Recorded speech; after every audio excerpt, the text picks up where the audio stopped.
All right, and it is preparing. It takes you about 20, 30 seconds to get it going real good. It's been my experience. And there we are. Okay.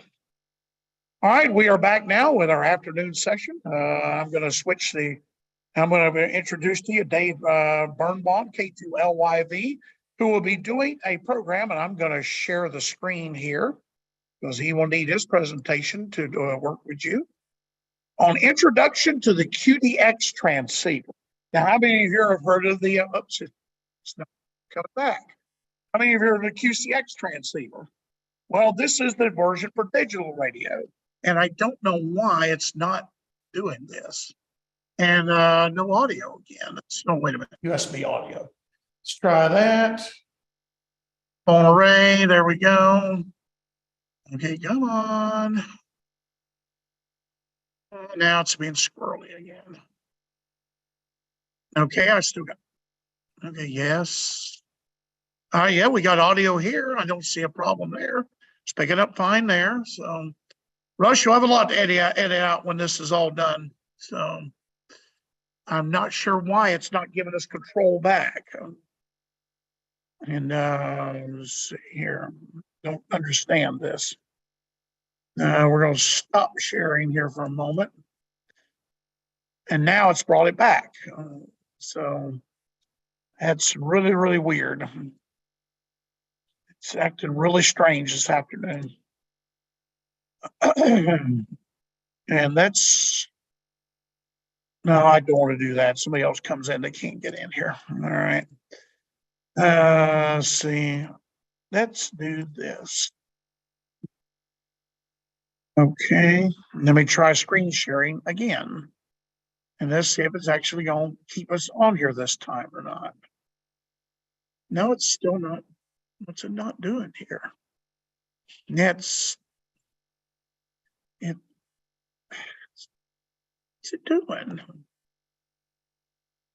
It's really acting weird.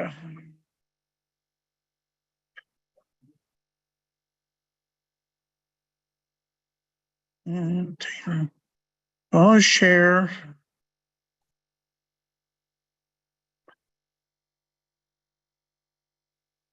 Okay, let's see. Nope, that didn't do it. It should show a yellow box around who's ever speaking, and it's not doing that. And yeah, hang on here a second. This thing constantly locks, and you can't do anything while it's locked. Okay, here, let's see. No. Let's see. Yeah, that's what we don't. It shows that one there, and that's the mic stuck there, but yet it's like it's switching control all on its own entirely. I don't get this. Okay, but it's showing fine here. It's really, really weird. Something in our Zoom app. So I'm going to go ahead and go with it. Looks like we're on the stream. It's showing normal, so we're going to go ahead and ride with it. And I just saw that. Get this off of here. Get it off of there, and there we are. Okay. All right. Let's go ahead. We'll go ahead. I think the audio is coming through okay. And let's switch it to this mode here. And let's see. And there okay, I see it now under there. All right. Zoom changed things since the last time I used it. So just making sure we got good audio here. And let's switch it to see which one is the best. And there we go. Okay. I think the audio is fair enough here. At least it looks fair. So let's go ahead and Rush, you have a lot to edit out when this is all done. Introduce Dave Birnbaum, K2LYV, who's going to be doing introduction to the QCX transceiver. And now I need to know what I need to do with this. They changed how it worked on me since the last time I did this. So, and there we go. Let's put that over here. And I'll go over there and monitor it from there. And if you do have questions, just please post them via the chat. We will check that at the end. And if you have any questions. And Dave, I'm going to go out of the way. So you and I will start this presentation for you. And here we go. Okay, there we go. And let's go to slideshow and from beginning. And there we are. Okay, and you should be able to hit the space bar and take it away. Good afternoon, everybody. So what I want to talk about is this QDX transceiver. A number of you may be familiar with QRP Labs, which is a little outfit in Turkey. It's run by a guy named Hans Summers, who's English, trained as a physicist, worked in industry for a while, and at some point moved his family and his little side business doing ham radio things of one kind or another, moved to Turkey, where he's been basically supporting himself, making a variety of small kits, mostly all essentially low power, with a variety of things, not only transceivers, but there's a GPS clock, there are GPS units. He has a little device that will kind of do very lightweight thing, which will transmit whisper, which has flown on a number of those balloons, one of which was shot down last couple weeks ago, on its 7th trip around the world. That one was a big balloon, but a lot of these, there was a big fuss about 7, 8 years ago. People started buying Mylar party balloons like you get at Publix, the little ones about a foot square, filling with hydrogen. You put two of them together with this little transceiver that Hans had designed and sold, together with a GPS unit and a solar cell. And so the unit would transmit whisper with basically milliwatts of power. And it was a specially encoded message, but whisper stations all over would pick up these signals. And so you could track this balloon as it wandered around in the atmosphere. And so the first ones would go, like they would launch them from Toronto and they would make it across the Atlantic. And people got better at this or luck changed, but eventually they started going all the way around the world. And then they go around the world several times. And so now it seems to be, they've got this down so where these things go around the world multiple times. The one that got shot down over the Yukon, the gun was finishing its 7th trip around the world. So these balloons just drift wherever the winds take them. They're drifting at about 30 or 40,000 feet, and they just go. And it's amazing what's amazing, one thing, with this tiny power, milliwatts of power, stations listening on whisper frequencies all over the planet can pick them up. And so you can and the message encodes telemetry, so you can find out where it is, you can find out what the temperature it's at, you can find out its altitude, so it's become kind of routine now, as opposed to 5, 6 years ago. It was a big deal.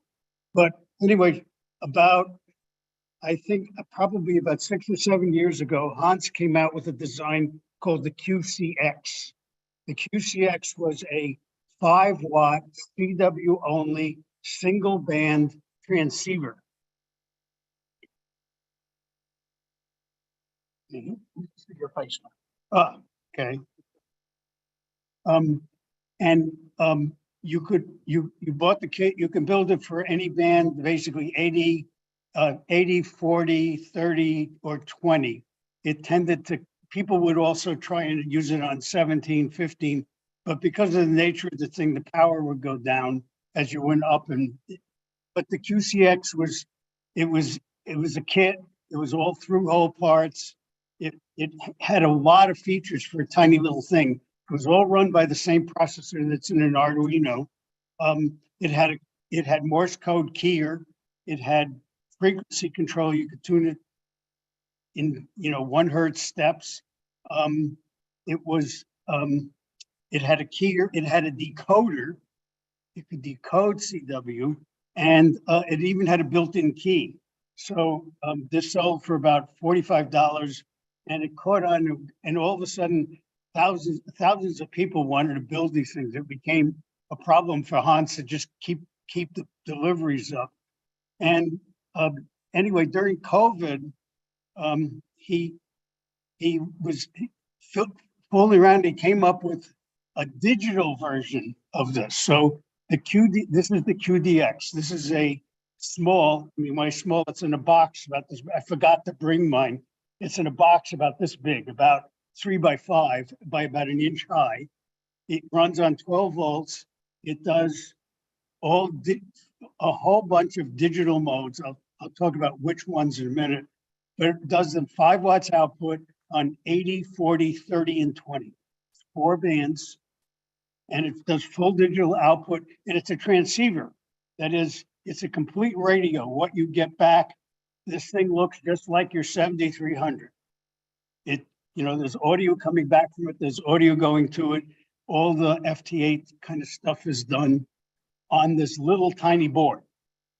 So it was kind of nice in itself, but there's some very interesting things about the way the QDX does its in particular how it transmits the digital, which makes it really interesting. But to do that, I'm going to have to step back and talk about how you generate an FT8 signal. You use FT8 as an example, and then compare it to how you generate the signal with a conventional sideband rig, and then what the QDX does that's different.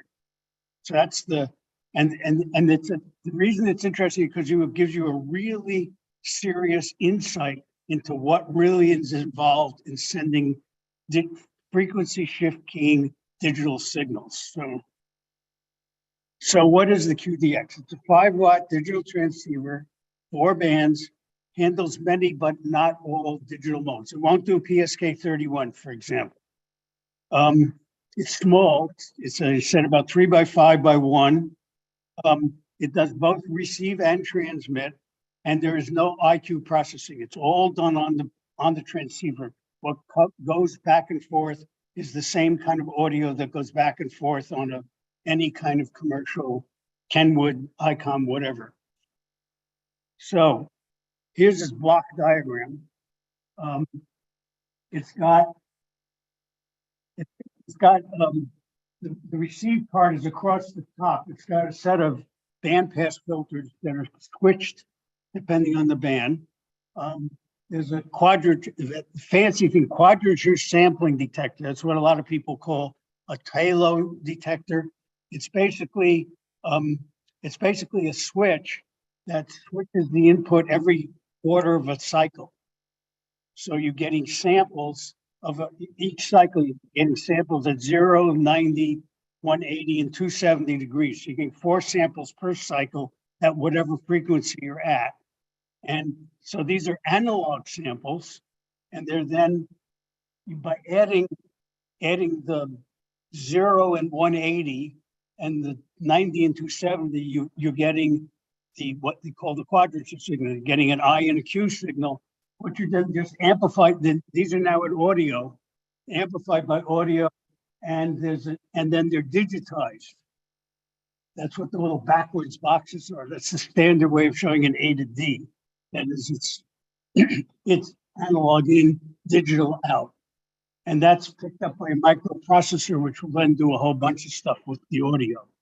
On the RF side is really simple. There's this thing called RF signal generator, which is an SI 5351, which, in case anybody has not heard of it, it's a tiny little chip that has 3 independently controllable oscillators that can be programmed in sub-hertz steps between about 3 and 200 megahertz. So each of the 3 oscillators can be programmed independently. So you can generate 3 frequencies out of this thing. And in addition, you can control the phase. That's one of the things that Hans figured out, and he talks about. It's essentially with the QCX first, is how you can control the phase of these things. So for example, you could have 2 outputs at the same frequency, but 90 degrees out of phase. which is why the IQ is simple with this thing. But on the transmit, all you need is one frequency. That's the beauty of this thing. This thing is programmed to do one frequency, which goes through amplifier and then out through the bandpass filters to your antenna. So relatively straightforward. There's a lot of stuff that's happening in this box over in the lower right, which is a microprocessor, and I'll talk about that as we go along. So let's talk about an FT8 signal.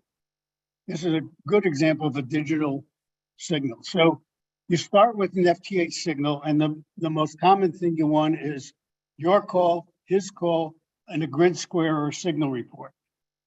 So that's the basic information. And so Taylor, who originally, Frank and Taylor, that's the FT of FT8, have arranged how do you take all this information and encode it in as few bits as possible. And what they figured out is that you need 28 bits to cover any possible call sign. And then you need another 15 bits for the grid or signal report. And so collectively, you need 28 plus 28 plus 15 bits just for your basic message. But if you send that out, the odds are good that you're going to lose bits and then you won't know what got sent. So what the FT8 does is adds forward error correction, which is a fancy way of saying we're going to add a lot of extra bits, like kind of like parity bits, but in a more complex way, so that if you lose some bits, you can reconstruct what was lost. And these things can reconstruct up to about 50 lost bits. So this really enables you to get relatively weak signals, because when you lose a little bit in a weak signal, you can still reconstruct the original message. The FTA is known to have it can detect signals down to about 25 or so dB below the noise level. That's the noise level in the 3 kilohertz bandwidth, not the noise level within the width of the signal itself. And each FT8 signal is sent out in a 50 hertz band that's sent out in a number of individual frequencies. So you add all these forward error correction bits and some extra synchronizing bits, and you get altogether, you end up sending out 174 bits. And so the way it's sent out is you break it up into 3-bit pieces. So each 3-bit pieces is 3 bits represent any number from 0 to 7. There's 8 different bits. So what those 8 bits get encoded into is audio frequencies, between small audio frequencies spaced by about 0.6 of a hertz. And so what you do to send it out is what you want to do is send out whatever your transceiver dial is set for, plus if you're an FT8, you set where you want your transmit signal in terms of audio. And so you add that to the dial frequency. And then on top of that, you add one of these 8 little audio tones that encodes 3 bits. So what's coming in the receiver is every quarter of a second or so is a new audio tone. And what the receiving software does is it keeps track of all these tones and then reconstructs the message. And it's actually reconstructing not just one message, but every message within the passband, which is usually about 3 kilohertz. And if any of you have ever done FT8 on 20 meters in the evening, there can easily be 40 or 50 of these signals that is decoding all at once in a 2-second spot, in a 2-second bit. So there's a lot of stuff happening under the hood, but this is all set up in the protocol. It's all set up. There was actually a QEX article. You can go searching around on Google, and you can pick up the original article that was in QEX by Frank and Taylor that tells you everything you want to know about the protocol. But so the idea is an FT8 signal is really a series of tones imposed on your carrier. but it's sent out as SSB, which means there's nominally no carrier. There's only one sideband, and in that sideband, there's that one audio tone. So you're getting it, but what we're going to see is that the QDX does this differently from your standard SSB rig. Go. Come on. The key at the point is this: at any instant when you're doing frequency shift carrier, there is only one signal, one frequency being transmitted. So on an SSB rig, it doesn't, you don't need all the fancy apparatus that goes with the sideband ring to generate one frequency.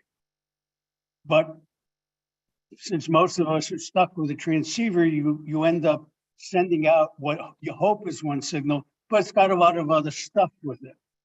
You know, there's always a suppressed carrier that's not gone. There's always some sideband from the other sideband. There's often other hash that's imposed. And on top of that, you have a lot of stuff to generate this one signal. And what Summers' insight was, is you don't need all that stuff to generate this kind of signal. So you don't need the complex apparatus of a full sideband radio to generate one frequency. All you need is an oscillator that you can program. You just say all you need is an oscillator and amplifier. Well, the 5351 can be programmed in sub-hertz steps, so you can program it exactly, and it can be done fast. All you need to do is the microprocessor running this simply has to compute the new frequency every 0.2 of a second. The microprocessor is running it. I think the processor he's got on it runs at 600 megahertz. You know, not so long ago that was a fast computer, right?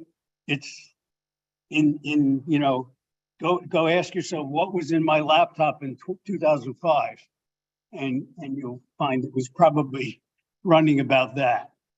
So but the idea is you're just programming the oscillator. So you have the simple oscillator, you set a new frequency, amplify it, and push it out on the antenna. There's one frequency going out, no sidebands, no nothing. As simple as you can possibly get. So you don't need all the fancy filters and heterodynes and mixers and whatever that go in an SSB rig to generate a full digital signal. So here's the entire transmitter of the QDX. This is the transmit side. You're getting two signals from the SI5351. And you say, why are there two signals? You only told me I need one. They are the same frequency, but they're 90 degrees out of phase. And why? Because they go into these gates, and all the gates are is really as buffers to give you a little bit more thing. Driving these 4 BS170s, which are our Class D amplifier. So in Class D, it's a switched amplifier. You turn on one side, turn on the other side. So they're alternately, you turn one side on full and the other side is off, and then you flip it around. So you're getting a full square wave. And then just a standard, you know, output transformer going to low pass filter. So this is a Class D, which, by the way, has the advantage of all switching type amplifiers that it's very efficient. The transistors, they're either on or off, so you're not losing any, you're not dissipating any heat there. It's all just, all your switching is going into energy going out. So that's all you need to transmit FPA. What else? RIDI. RIDI is just sending two tones. It's either mark or space. So this thing will just send it, and all the processor is just shifting the frequency depending on, in some fashion that depends on what mode you're using. If it's FTA, every fraction of a second, it has to shift a new tone. If it's ready, it's just going back and forth at a 45 baud between mark and space. So that's it for, that's the whole, that's all you need. There's 2 gates, 4 transistors and a transformer. Oh, and I should include the 5351 up there, and then the microprocessor driving it. The microprocessors are like, that's around like cockroaches, right? Anyhow, the receive train is not much more complicated. This little box in the middle is just a switch. It's actually a digitally controlled switch. So there are 2 inputs, Z and W, and there are 2 clock chains called A and B.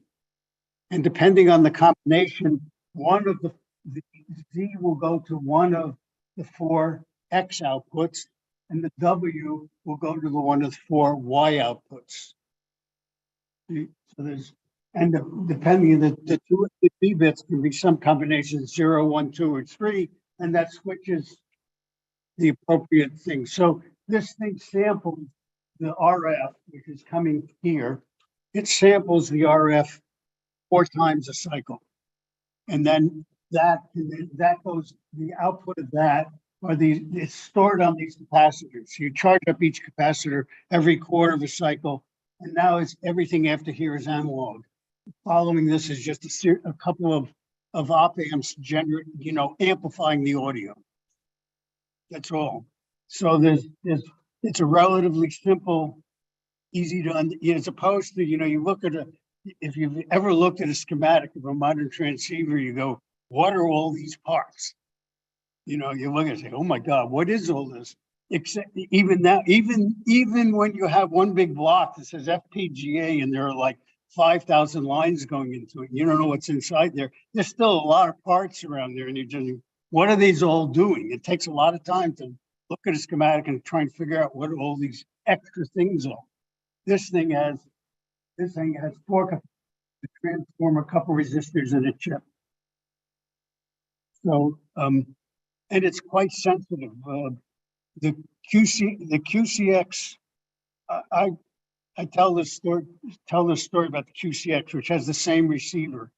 I was up one night late, like 2 a.m., and I turned on my QCX just to see what's on 40 meters, and I hear V73 something calling CQ. V73, what the hell is V73? Is it one of the islands? No. So I pull out the book, I look, V73 is the Marshall Islands. Okay, on 40 meters, he's calling CQ. I mean, he's rear DX calling CQ and no one's answering him. So I figure with 5 watts, I'm not going to get him, but I'll switch my antenna back to my 7300, which will make it'll be easier to hear him and at least have 100 watts. So I switched the antenna and I turned on the 7300, and he isn't any louder on the 7300 than he was on my QCX. The QCX was every bit as sensitive as my 7300. Now the 100, by the way, the 100 watts didn't work either, so I had to go to the TARC remote and point the beam at him to get him. And right after I got him, a pileup descended. So it was one of those lovely kind where you catch the DX ahead of the pileup.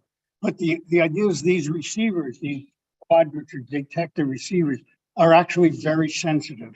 They're not simple kind of, oh, look, it's just a couple, how good can they be? The answer is they're quite sensitive. So the whole QDX is basically a relatively simple receiver, at least the RF part, and an even simpler transmitter. So, and here's just the other part of it. It's just the I and Q signals each have a separate path, and the output of this is audio. It goes to an analog to digital converter. So why an A to D? Because what you want to be sending back to your transmitter is audio, right? But you don't want this audio. You need to combine the I and Q and generate the stereo. So you digitize it, and the microprocessor then turns this digital stuff back into a USB audio stream. The microprocessor on here is a STM 40230, STM 32F402. Runs at, I think, a couple hundred megahertz. It's got a lot of RAM and a lot of code space. It has built-in, it acts as a built-in, has built into the microprocessor a USB communications. It can do USB, it'll emulate USB audio as well as USB digital. And so the microprocessor turns it into audio and then sends it out as USB audio. I mean, it's USB audio, of course, is a digital stream, but it's digital samples. And so anyway, so the audio part is now coming back, and at your computer has no, it just sees audio as if it were coming. It doesn't know the difference between audio coming from this thing and audio coming from a commercial transceiver. It's just a series of audio bits at 48, sampled at 48 kilohertz. And then your computer can do all the decoding and everything. The transmit side, on the transmit side, there's something, Hans does something very clever here. In the audio, you get an audio stream coming out of the computer which is picked up by the microprocessor. And the microprocessor looks at the audio and it looks and it determines what's the frequency, audio frequency that right now the computer is sending me. And it does this by looking at the zero crossings. I mean, you've got an audio going up and it finds where the audio goes from positive to negative. And then it finds where it goes from positive to negative again. And so between that time is related to the audio frequency. And so by sampling the zero crossing, you can find the audio frequency, and he actually interpolates. So just because you never get the exact zero crossing, you get one sample is a little above and one sample is a little below zero. And you can interpolate between those two to find actually what the real zero was. And so when you do that, you can detect the audio frequency to better than a hertz. And it takes very little time to do this. You only need to sample a couple of cycles. So within a couple hundred microseconds, you figured out what the frequency what audio frequency the computer wants you to send. Then you compute what frequency do I have to program 5351. So it says, I know the frequency of the 5351 dial frequency is 14074, say. It says now I'm getting an audio frequency, which is some combination of whatever you set your FTA base frequency, like 1527 or whatever you choose, plus that little one of those little 8 tones, which is shifted above that. And you add all those up and you just program the 5351. You just have to compute a new frequency, command the 5351, bang, the audio is going. There is no audio going to anything. The audio stops at the processor. And there's only one frequency. It's the frequency you've asked the 5351 to go to. And this all can happen in the time that it takes to go from frequency to frequency on FTA, which is a fraction of a second. It's actually, like the process of time, it's a lot of time. It's about every quarter of a second, I think.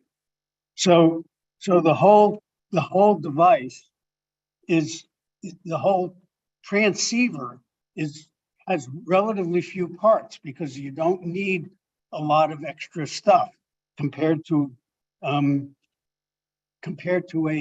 full SSB rig, which is going to have, it's going to have bandpass filters. It's going to have some kind of conversion to an IF. It's going to do some processing at the IF. It's going to do, depending on whether it's a full digital rig or whether it's the standard old super hexagon. There's a lot of parts that go on in there, a lot of processing that goes on in there. just the very way you can, in a standard rig, the way you kind of pick out the sideband with either crystal filters or phasing or whatever, that stuff is never perfect. So in an SSB rig, you're always going to have not only the signal you want, you're going to have a little bit left over of the carrier. You're going to have a little bit left over of the suppressed sideband. And so the signal is never as clean. With the QDX, the signal's clean because there's only one frequency it's sending at any time. And that's all you really need. And so that's what's interesting about the QDX is, I mean, it's a very clever device for $55 to buy this thing that will do 4 bands digital, but it's a new concept. It reminds you of what really happens when you do a lot of these digital modes. You really only want to send one single radio frequency at a time, and you're shifting it in some way periodically. But at any given instant, you're only sending one frequency. Some digital modes don't work that way. PSK does not work that way. PSK does a phase modulation, so it's not so simple.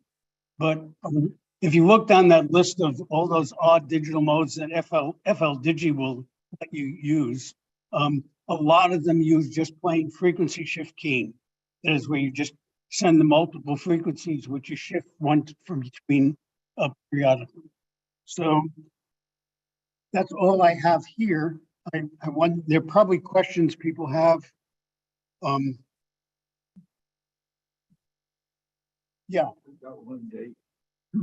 It might be around, but was it necessary to shoot this one down over the and how did you find out about it? Because I've been waiting to hear on the news what was on that. Well, you would hardly want the government to announce in great fanfare that they just spent $400,000 to shoot down a $200 balloon. Right? Yeah. Right. It turns out there are rules about putting up balloons. That if the payload is less than 4 pounds, you do not have to register your payload with anybody. And there are, it turns out, not only the hams sending these balloons around the world, there are lots of people doing this.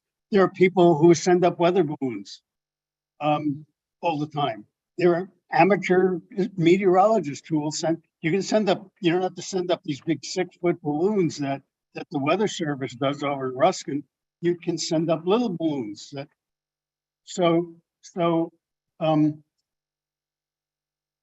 you know, it was partly panic. Right? I mean, we had this real threat from the Chinese, and so now all of a sudden, and so what it turned out, what happened is NORAD wasn't sensitive to these things. They had turned down the radar.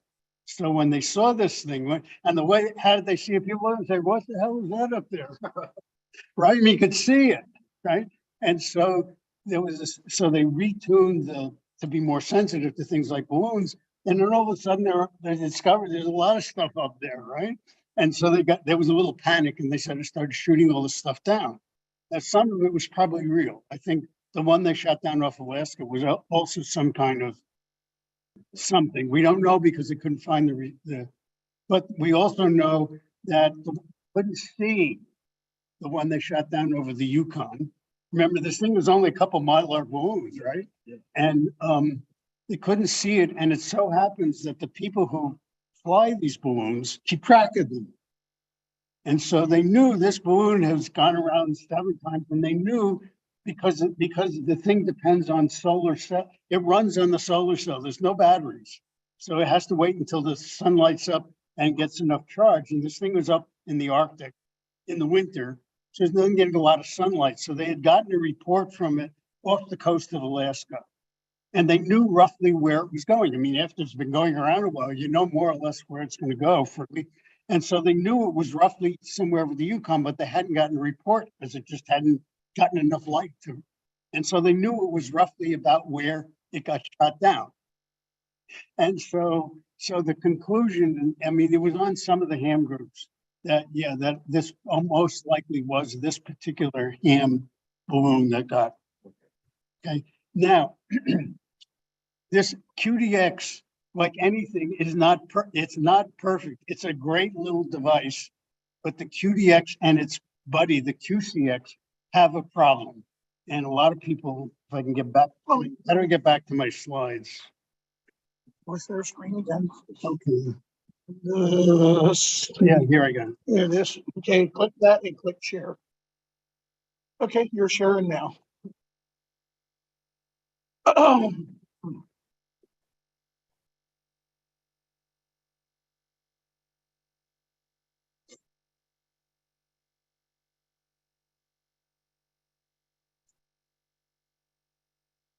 Okay, so this is an interesting engineering problem. These BS-170s are little tiny, plastic kind of. The problem is you don't have a lot of power. I mean, you're driving this with this low power. You don't need a lot of watts. I mean, a lot of people say, well, why don't you just put in some IRF 510s? They're cheap, they're big. The problem with the IRF 510s, they take a lot of drive. And you don't have enough drive from here. So then you have to add a lot of stuff just to get the drive. So these BS-170s are small, and you can use them and you can drive them with this thing and you can get 5 watts out. But there's a design compromise.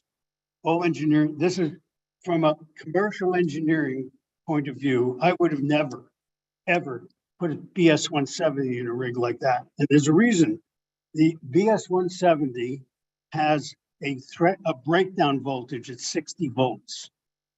That doesn't sound bad, right? I mean, you got 12 volts coming in. So what's 60 volts? Well, that's not the right thing. This thing is got out here, there's 5 watts, okay, across 50 ohms. Okay, if you do the calculation, 5 watts across 50 ohms is something like 45 volts. It's 45 RF volts over here. This is a 1-to-1 transformer, so there's 45 volts over here. This means there's 45 volts on the collectors of those transistors. Okay, 45 volts is 15 volts under 60. That's okay, right? No. Good engineering practice would say it's got to be at least 2 or 3 times, right? Good engineering practice say it like a transistor with about 150 volt breakdown. But they're not cheap and they're not small. Okay. So as long as you're careful with this thing, it'll be okay. But it has a problem. If you take a load off of there, what happens to an oscillator running into an open circuit? What goes up? The SWR goes way up, right? But when the SWR goes up, the voltage goes up. And so if you forget to put an antenna on this thing, those things just I mean, they're so tiny they don't even blow up. I mean, they're just all of a sudden they stop working, right? I mean, and it was a common problem. And Lee Boulino and I watched the QRP Labs news group, or whatever you call it, the Groups IO group.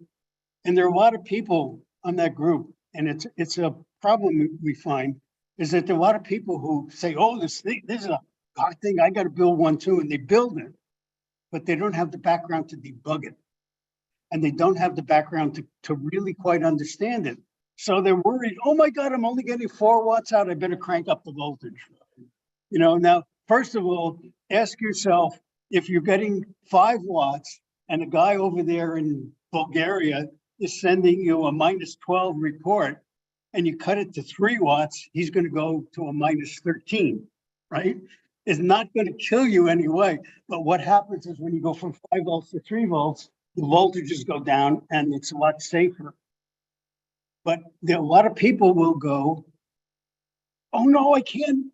You can't get it through people that no, it's not going to make a difference. If you're worried about blowing them up, run it at lower voltage. Cut your power output a little. And then a whole thing ensued on this group. And we were kind of, we couldn't believe it. People were convinced that the problem was the BS-170s were overheating. Now, if you know anything about transistors, you can run a transistor hot for a while before it will go. But you can't run it at over voltage for more than, like a nanosecond, and they just go, "Ah," right? And so there ensued a description for 3 weeks of people coming up ever more elaborate schemes to control the heat by putting heat sinks on the BS-170s and more elaborate heat sinks. And then at some point, somebody started, let's water cool them. Fans. It was like, we couldn't believe it. And I said, if these guys are really concerned, put the damn thing in a refrigerator. Like, I mean, it's a little tiny box, stick it in your freezer with just some cables coming out, right? But,